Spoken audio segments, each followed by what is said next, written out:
ഹിന്ദുക്കളില്ലാതെ ലോകം നിലനിൽക്കില്ല എന്ന RSS മേധാവി മോഹൻ ഭാഗവത് മണിപ്പൂർ സന്ദർശന വേളയിൽ നടത്തിയ പ്രസംഗത്തിലാണ് അദ്ദേഹം ഇക്കാര്യം പറഞ്ഞത്.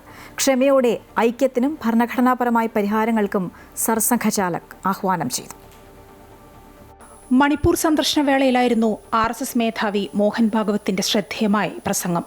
അശാന്തിയിൽ നിന്ന് കരകയറുന്ന ഒരു സംസ്ഥാനമാണ് മണിപ്പൂർ. സംസ്ഥാനത്തിന്റെ നഷ്ടപ്പെട്ട നാഗരികതകളെ ഹിന്ദു സമൂഹത്തിന്റെ പ്രതിരോധശേഷിയുമായി ഭാഗവത് താരതമ്യം ചെയ്തു. ഹിന്ദുക്കളില്ലാതെ ലോകം നിലനിൽക്കില്ല എന്ന് സർസംഘചാലക് പറഞ്ഞു. കവി ഇക്ബാലിന്റെ പ്രശസ്തമായ വരികൾ ഉദ്ധരിച്ച് ഹിന്ദു നാഗരികതയുടെ സ്ഥിരതയെ അദ്ദേഹം അടിവരയിട്ടു. ഗോത്ര നേതാക്കളെ കണ്ടുമുട്ടിയ അദ്ദേഹം ക്ഷമയിലൂടെയും അച്ചടക്കത്തിലൂടെയും ഐക്യത്തിനും ഭരണഘടനാപരമായ പരിഹാരങ്ങൾക്കും സമാധാനത്തിനും ആഹ്വാനം ചെയ്തു. വംശീയ സംഘർഷങ്ങളുടെ ചരിത്രപരമായ വേരുകൾ എടുത്തുകാണിച്ചുകൊണ്ട് വിലപേശലിനു പകരം ഏകത്വത്തെ അടിസ്ഥാനമാക്കിയുള്ള സംഭാഷണത്തിന് അദ്ദേഹം ആഹ്വാനം ചെയ്തു.